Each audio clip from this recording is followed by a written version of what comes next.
Сайн байцгаана уу? Бодлын эзэн подкаст эхэлж байна. За, өнөөдөр бид хоёр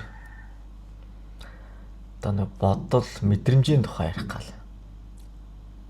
Бодол гэж юу юм? Бодол хаанаас үүсдэг юм? Мэдрэмж гэж яг юу юм? Мэдрэмжийг юу хэн өдөртдөг? Хаанаас мэдрэмж гараад байгаа гэх тээ. За, тэгээ хоёлоо ер нь хувь тавилан гэж одоо яг бидрүүдийн хувь тавилангийн дагуу амьдраад байна уу? Өөртөө хувь тавилангаа зохиоод байна уу? Гэдгээс ирээ авлаа. За тийм. Одоо хувь тавилан. Одоо хувь хүний тавилан байгаа шүү дээ. Өөрийн тавилантай. Хувь. Хуваач. Хуваачснаар та юунд хүрдэг вэ гэдгийг чинь хувь тавилан гэж байгаа. Өөрөөр хэлбэл хүн болгоныг хамгийн хуваач гэж дээр нь тавьдаг.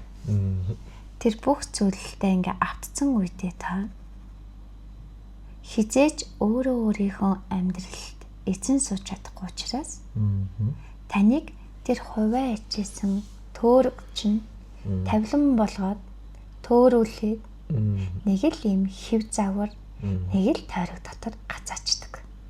Одоо тэгвэл хувь үзэл дээр одоо хуваач дээрээ тавьчихаар тэр хувь тавилангийн дагуу явчих юм шүү дээ тийм үү? Тийм.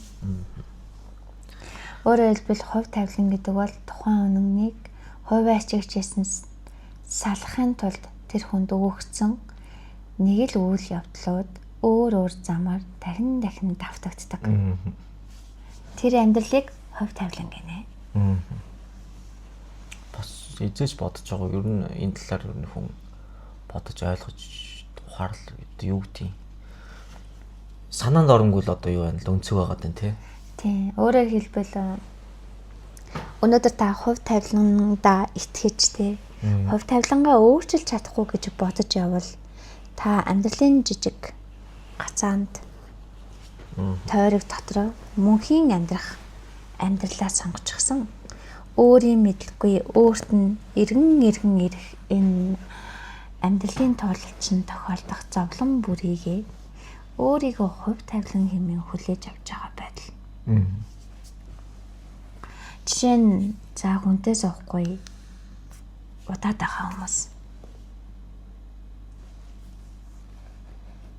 Одоо нэг сайн нөхөртэй болчихъя гэд дотроо хичнээн хүсвч хичнээн мөрөөд оч. Тэр хүн нь өөрт нь ирдэггүй. Ирсэн ч тогтдоггүй. Хамтын амьдрал нь бүтдэггүй. Тэгээ одоо хувь тавилан юм да гэдэг нэг үг бий тийм үү? Хүлээмжшүүлж.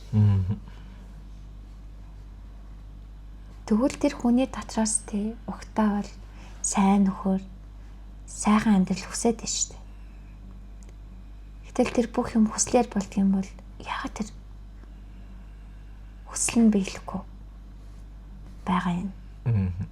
Цаана хувь тавилан удирдаад байна. Тийм байна тийм. Өөрөөр хэлбэл хүний хүсэл хувь тавилангаас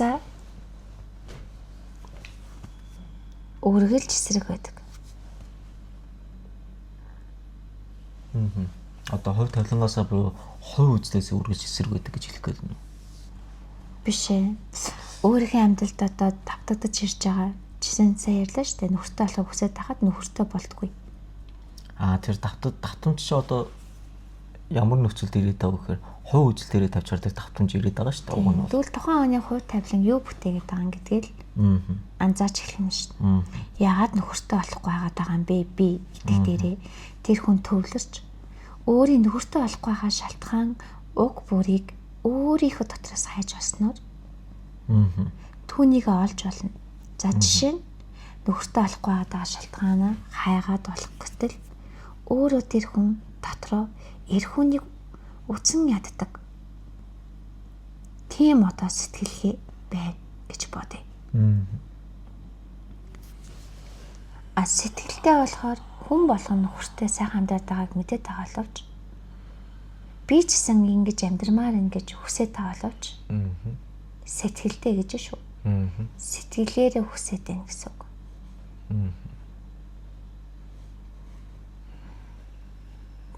Тэгсэн ч одоо энэ нөхөртэй болох асуудал тухайн өнөөд хамгийн том асуудал болчиход байна. Тэгвэл магадгүй хүмүүсийн амьдрал дотор хамгийн том асуудал байсаар байгаа бүх зүйл нь таны хувь тавилан. Буюу таныг ухамсаргүйгээр дахин яг энэ байдалд оруулж идэг тэр зүйлсүүд. Өөрөөр хэлбэл та өөрхөн доторх асуудлаа шийдэг учраас асуудал танд байнга давтамжтай тохиолдоод байгааг хүмүүс хувь тавилан гэж ярьдаг. Яагтвэл тухайн хүн хамгийн хувь ачаагч дээрээ тавигдсан байна. Гэтэл сүнсэнтэй үргэлж одоо бусад амьуд руугаа тэмүүлж идэг. Хувийн ачаар гэдэг нь та өөрийнхөө амийг хамгийн одоо түрүүнд тавиад бусдын амийг нэгэн бэрч бодож үзэхгүй байгаа үед та хувийн ачаагч болждаг. Таны хайртай гэр бүл, үр хүүхэд, аав ээж бол хамаагүй тэр таны юм учраас. Гэтэл та бусдын төлөө сэтгэл тавьж байна уу? Бусдын төлөө бусдын амийг хайрлаж байна уу? Бусдын төлөө байна уу? Тэгвэл таныг өөрийн ирэхгүй хувийн ачаагчтай чинь авч тавиад байгаа тэр зүйлс бол таны хувь тавилан. Ингэж хэлвэл арай төхөмтэй. Өөрөөр хэлбэл хувийн ачаахээс өөр аргагүй байдалд оруулдаг асуудлууд таны дотор байгаа учраас та өнөөдөр хувийн ачаагч болсон яваад байна л гэсэн үг байхгүй. Тэрийг ойлгож ухаарах хэрэгтэй болоо байна тийм. Тэгвэл яагаад та хувийн ачаагч болчих вэ гэхээр таны дотор өөрийнхөө амийг ботхоос өөр аргагүйд хүрэгдэг тийм одоо асуудлууд байна. За жишээ нь сая ярьлаа шүү дээ. Эр хүнийг хараад жигшдэг. Эр хүнтэй байхаар одоо өөрийнхөө аминд халтай гэдэг үзэл тухайн хүний дотор байгаа учраас тэр өөрөө ирэхгүй эр хүнийг хүсвч тэр нь хажууд нь ирэхээр өөрийнх нь дотор байгаа тэр асуудал зэгцрээгүй учраас өөрөө тэр хүнээсээ цухтчихдаг. Өөрөө тэр хүнийгээ түлхэж идэг. Ухамсаргүйгээр. Өөрийнх нь бодлоо тэр хүн анзаарахгүй. Бодолт нь тэр одоо эр хүнээс жигших, эр хүнээс айх тий. Тэр бодлоод өөрөө ирэх хэрэгэлдээд идэг. Гэвч тэрийгэ барьж авч мэдэхгүй. Нөгөө 80,000 бодолтой төөрнө гэдэг шиг тий. Анзаардгүй гэсэн үг. Өөрөөр хэлбэл өөрөө өмхий хүрэн шиг үнэр гаргачаад өөрт нь хүн ойрцонгүй гэд бусдыг буруутгаад өөргөө одоо өрөвдөлтэй тий хохирогч нэгнэр төсөөлөөд ингээ явж байгаа тал хийцээж энэ хувь тавилан гэдэг зүйлээсээ ангиж чадахгүй байхгүй. Тэгэхэд бол энэ сэтгэл нь болохоор хүсээд идэг. Бодол нь болохоор шал өөр юм яваад шүү дээ тий. Сэтгэлээрээ хүсвч бодол нь одоо өмхий хүрэн шиг тэр хүнийг зайлуулад байна гэсэн үг. Тэгвэл бодол нь эр хүнийг одоо бүрэн үзэн ядах бодлоод өөрөө ирэхгүй тодор нь шүү дээ. Анзаарахгүй. Тэгвэл хүн гэдэг зүйл чинь өөрийнх нь дотоод бодлоо анзаарч ажиглаж чаддгүй учраас л хүн болгоно хувь тавилан юм бололч. Хүн ч өөрөө ерөөсөө дандаа ингээ гадагшаагаал чиглэсэн хараатай гадагшаагаал төвлөрөлтөй яваад ш. Дотоодоо өөрийгөө ерөөсөө чагнахгүй, төвлөрөхгүй, сонсохгүй, мэдэхгүй, анзаарахгүй яваад байна тий. Яагаад тэгээд байгаа хэр бүгд нэг юм хүсээд байгаа юм. Юу юм сэтгэл зүрхээрээ. Яагтвэл хүн өөрөө сэтгэл хөдлөлтөө автаж амьддаг үед хувийн ачаагч болждаг. Яагтвэл тэр хүн өөрийн оюун бодол дотроо тий оюун бодол гэдэг зүйлийг ухамсарлаж ойлгохгүй түүнийг зүгээр л сэтгэл хөдлөлийнхаа тий хүсэл гэж зүйлд захируулж чагаад хүн өөрөө ирэхгүй хувийн ачаагч болждаг байна шүү. Тэр яагаад бидний бодлыг бидний хүсэл бидний сэтгэл хөдлөл үүсгэж идэг байх нь.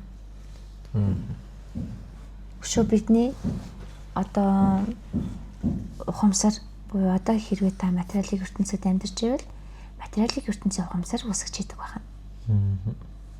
За өшөө таны сэтгэлийн гүн зүрхний угаас гарах сүнсний удирдлагаас орж ирэх бодлоод үүсгэж идэг байна. Өшөө иргэн танаас авж байгаа бүхий л мэдээллүүд, орчны бүхий л нөхцлүүд танд бодол болон эргэлддэг байна. Тэгвэл нэгэнтээ та амьд байгаа л танд бодол байх учраас танаас тэр бодол чинь нэвт үнэртдэг. Нүдээр чинь нэвт харагдаж, уншигдаж, биеэр чинь нэвт үнэртдэг таны бодол. Биеэр яагаад үнэртдэг байгаа гэхээр бодол бол хүний биеийг удирдах хамгийн том командууд. Гэтэл тэр өөрийн дотоодод байгаа тэр олон бодол гэж зүйлд яагаад хүн юу бодоод байгаагаа мэдэхгүй зэрэг тийжих бодоод байна, автаад байна. Тэр танд тийм их асуудал байгаа гэсэн үг. Өөрөөр хэлбэл таны сэтгэлийн шарах болгон дээр, таны айдас болгон дээр, таны өөрийгөө удирдах чадахгүй байгаа бүх зүйл дээр бодол хөврөөтэй байдаг.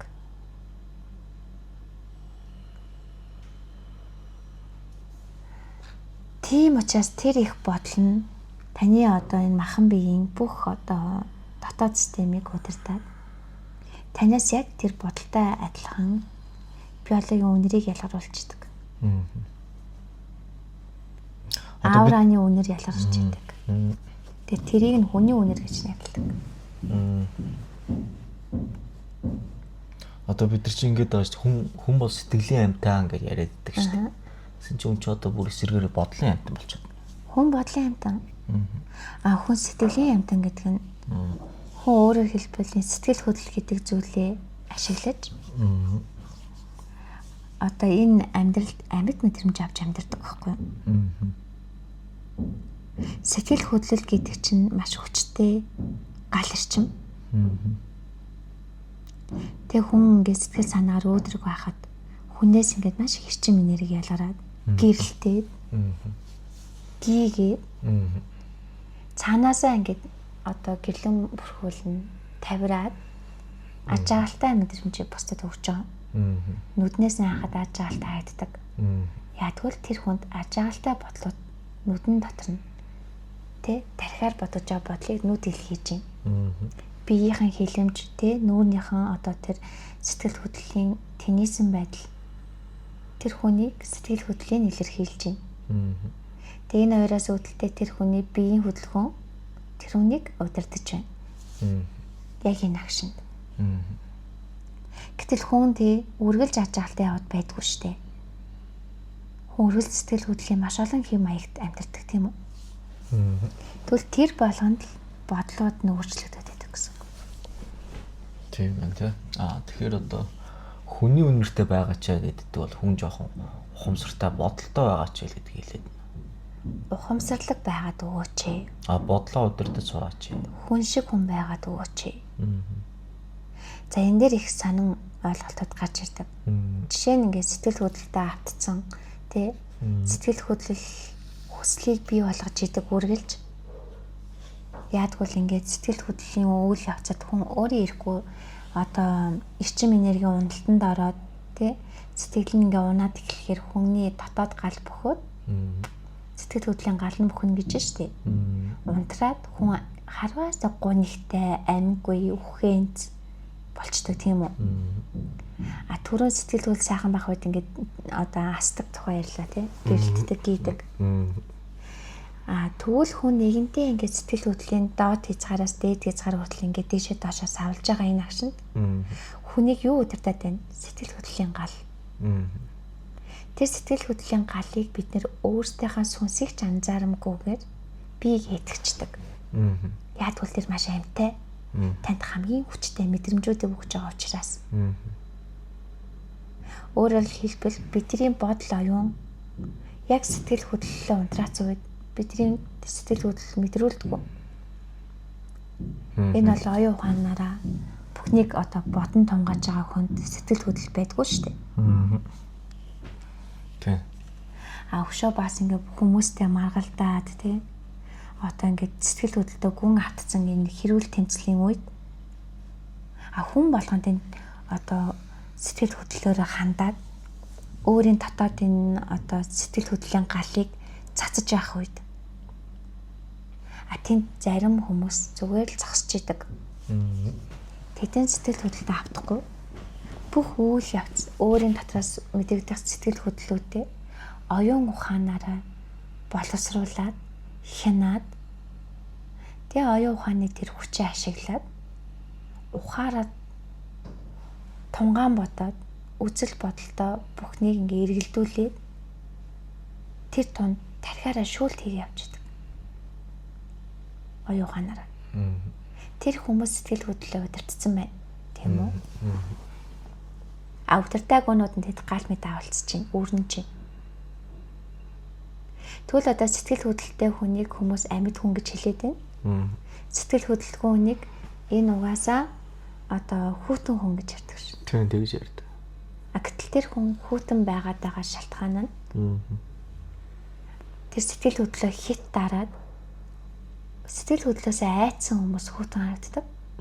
Харин сэтгэл хөдлөлөө удирдаад түүнээс авах мэдрэмжээ гаргалгүйгээр ухаал болгож хувиргаад байгаа хүмүүс цаанаасаа одоо бүр хүн болгоны бишрэм, хүндлэм, шүтэм тэр эрдэмтэн мэрэгд болж харагддаг.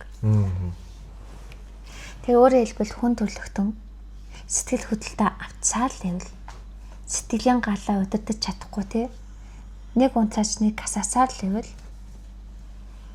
тэр хүмүүс зөвхөн тэр сэтгэл хөдлөлийг удирдах байгаа өөрсдийн тэр шийдвэрлэгдээг асуудлууд сэтгэлийн шархууд оюун ухааны гацааны айдсууд өөрийн ирэхгүй биеийн үйлчлэгийг нь удирдах байгаа тэр одоо зуршлууд энэ болгоно ингээд өөрөөр хэлбэл эзэн сууж хариуцлага хүлээгээгүй хүмүүс өнөөдрийн доод давтамжинд амтналаг байдлаар өөрийн мэдлгүй ухамсаргүйгээр амьдраад байна. Тэгвэл ухамсарлаж амьдрна гэдэг нь юу гэсэн үг гэхээр өөрийгөө бүрэн удирдах, өөрчлөж дотоод одоо хүсэл мэдрэмжээ сонсож дотоод сүнсний ухамсартайгаа холбогдож яг ингээд өөрийг нь бүр гүний хүсэл тий гүний тэн одоо хийх ёстой өөрийн мөн чанар тий энэ дэлхийд яг яах гээд байгаа би яах гэж ирсэн гэдгийг хайж байгаа энэ хүмүүс эдгээр бол ухамсартайгаар амьдарч сурч байгаа хүмүүс ахна шүү дээ. Тэг хүссэндээ хүрэхийн тулд гэдгэнтэй тэр шуналдаа автаж ухамсаргүйгээр хүсэж байгаа хүсэлтэд хүрэх тухай биш. Тэр ухамсаргүй хүслүүд чинь бүгд таны хувь тавилангаасаа цугтааж байгаа байдал ахгүй юу?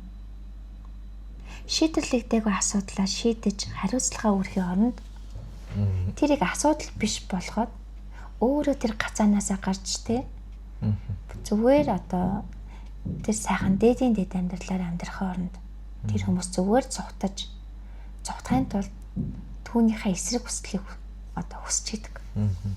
Жишээ нь хүн мөнгөгүй мөнгө төгрөг хүний маш хүчтэй асуудал байхад тэр хэд баян болохыг хүсэж яах юм бэ? Тэр хүн хүслээгээд баян болохгүй. Яагад гэвэл тэр хүний дотоод асуудал шийдэгдэх учраас. Хувь тавилан түүнийг үргэлж мөнгөгүй байлгана. Тиймээс одоо таны асуудал яг юу вэ? Хүнд хитгэн цөөхөн асуудал байдаг. Дахин тань тохиолдоод таны шийдэж чадахгүй байгаа тэр зүйл таны асуудал ахгүй юу? Энэ бол таны хувь тавилан байна шүү. Хувиа чигсээ чинь байлгаж амиа ботхоос өөр аргагүйд хүрэгдэг. Тэр таныг булан шахаж байгаа. Тэр таныг хамгийн өчүүхэн дээр чинь байлгаж байгаа. Тэр таныг ухамсаргүй тий амьдруулж байгаа. Тэр зүйл чинь. Энийгээ хүн ойлгоод ухаарчхад асуудлаа одоо гарц болгож тайлахад түүний ад таны ухамсарт хэм маягууд хүлээж идэг. Энийгээ л даван туулахыг бид нар матриксаас гарах. Энийгээ л даван туулахыг бид нар өөрийгөө олох гэж хэлээд байгаа. Хувь тавиландаа эзэн суугаад эхлээд те хариуцлагатайгаар тэргээ өөрчлөх нь асуудлаа шийдээд дараа нь хувь тавилан гэдэг зүйл байхаа болоод таны хувь заяа гэдэг юм хувирдаг. Та ямар заяанд амьдрахыг та өөрөө л шийднэ. Та заяа тавилангийнхаа эзэн байна. За ингээ эзэн заяан дээрээ ирэнгүүт энэ явцад таны бодол гэдэг зүйл чинь багаар багасдаг. Ягдвал бодол болгон таны ухамсаргүй хэсэгт ухамсарлуулахын тулд танд өөрийн ирэхгүй ингээд цутгаж орж ичдэг. Ухамсаргүйгээр бодоод байгаа зүйл чинь таны ингээд ухамсартайгаар бодож байгаа бодлыг хааж идэг. Ягдвал тэр нь их байгаа бол өөрөөр хэлбэл маш их ухамсаргүй одоо шийдэх ёстой ийм асуудлууд, ухамсаргүй шархууд, ухамсаргүй одоо айхаа айдсууд тий. Энэ болгон чинь танд тэр салаа мөч бүрээсээ тоолонгоороо таны бодлыг ингээ булангартуулж идэг. Тэр их бодлын юм уурсгалууд. Тэгээ та тэнд ухамсаргүй ханддаг учраас бодлоо ч анзаарахгүй бодлын бололцоо явдаг байна шүү. Тэгвэл хүн өөрөө амьд байгаа цагт та бодож л байгаа учраас энэ бодол гэдэг юм удирдах сурахын тулд энэ бодлыг ил далд ертөнцөөс ирүүлдгийг та ойлгосон учраас тэгээ ил ертөнцийн бодол үүсгээд байгаа бүх юмаа та удирдан зохиож бодолтой эзэн сууж тэр их бодлыг ингээд асуудлын гацыг олоод авах хэрээр танд бодол төрөхө болоод идэг. Өөрөөр хэлбэл бодол хоосорч эхэлдэг. Энэ үед таны сүнснээс орж ирж байгаа өөрийн дотоод ашигын бодлоод орж ирдэг. Энийг зүнгэн. Одоо нэг хүмүүс өөрийнхөө бодлыг сүнснийхаа буюу төлөвийнхөө зүн сонгоо яаж ялах вэ гэдэг байгаа шүү дээ.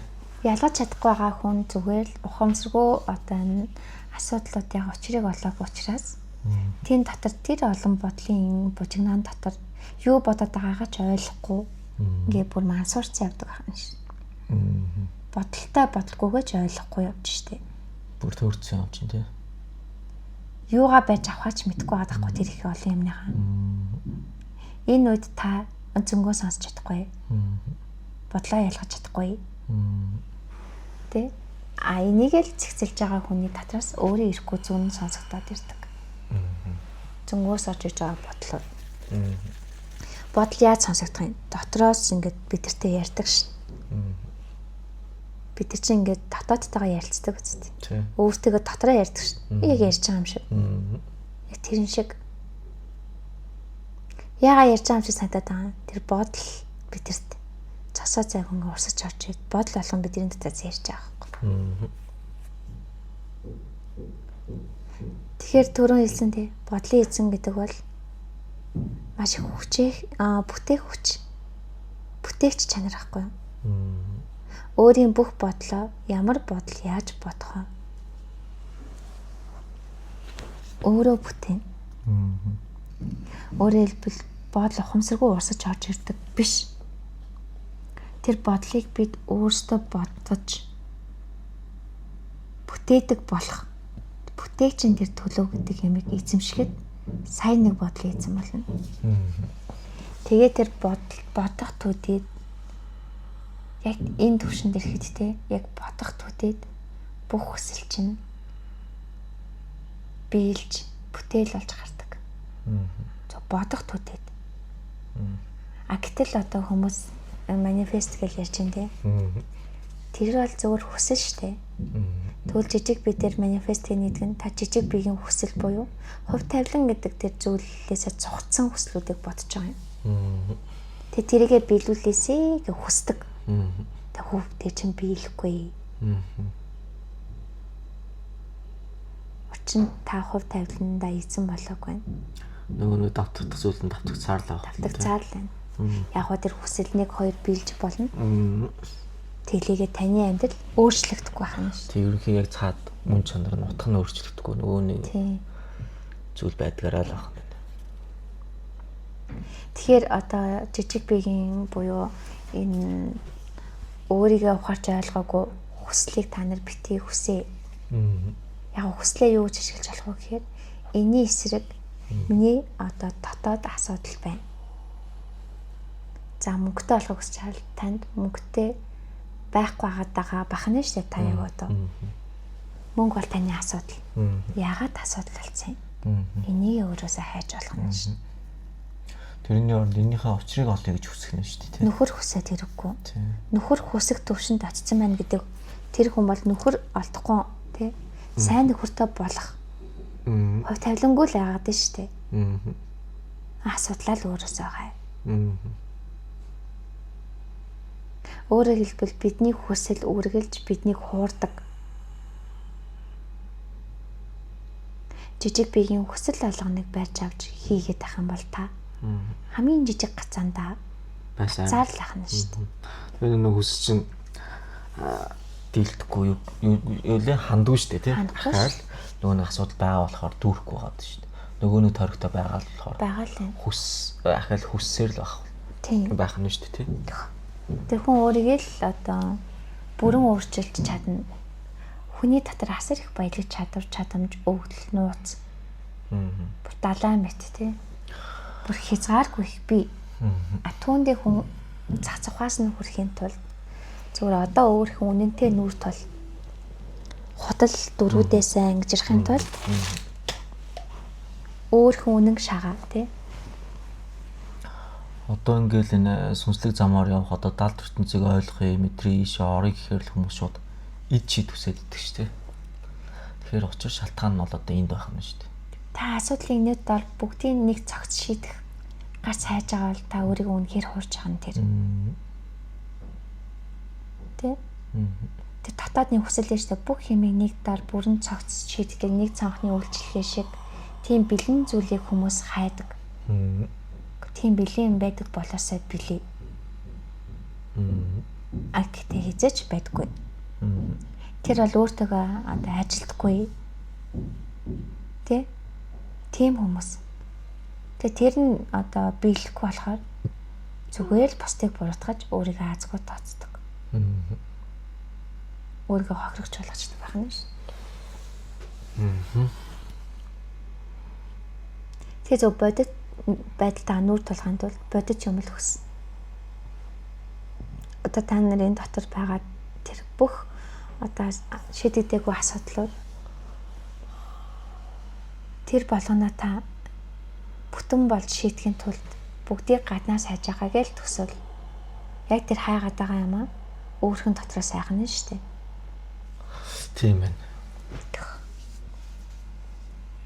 За тэгэхээр ер нь бол бодол гэдэг юм дээр бид нэр хамгийн одоо зөв төвөө авч иж бодол биднийг бүгдийг нь бүтээж байгаагаа ойлгож иж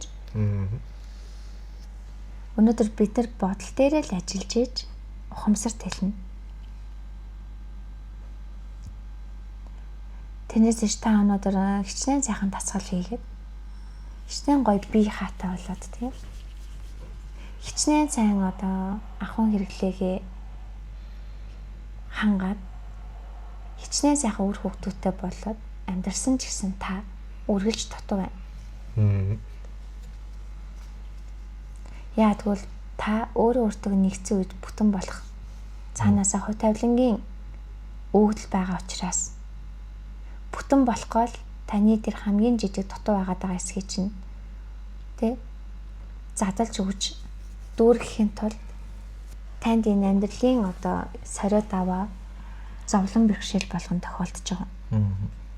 Тэр зовоод байгаадаа хүмүүс мэдрэмжэндээ автчихдаг учраас тэр сэтгэл хөдлөлтөд автчихдаг учраас гарч чаддгүй юм. Түлгийн зовлонгоос гарах ганц л арга бий. Тэр нь та ухамсарлаж ойлгох л байдаг. Энэ зовлон надад үүнийг дуудах шалтгаан байгаа учраас надад ирээд байгаа. Тэсхийн нэгэн нөхөр таныг ирээд зовоод байгаа юм бишээ.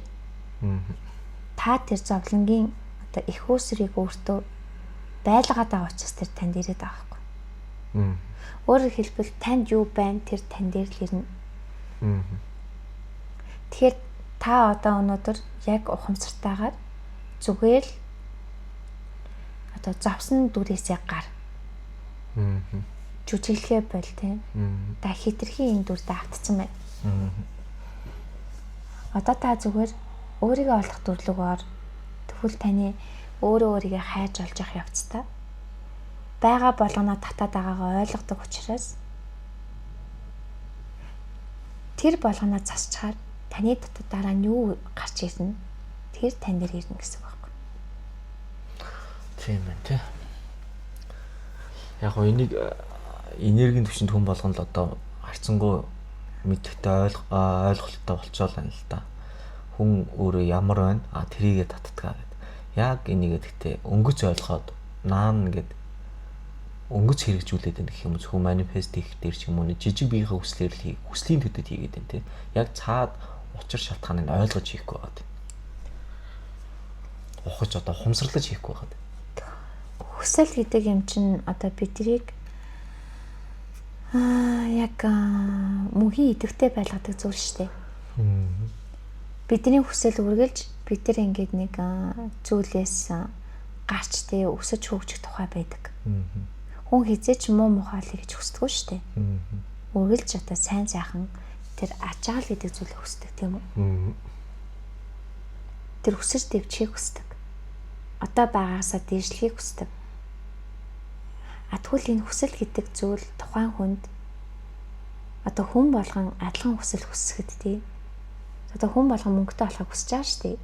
Энэ амьдралд. Тийм үстэй. Тий. Тэг яагаад тэр хүн болгонд өөр өөрөөр нөлөөлөд байна? Тэр нөлөөллийг одоо цэвэр хүслийг тий.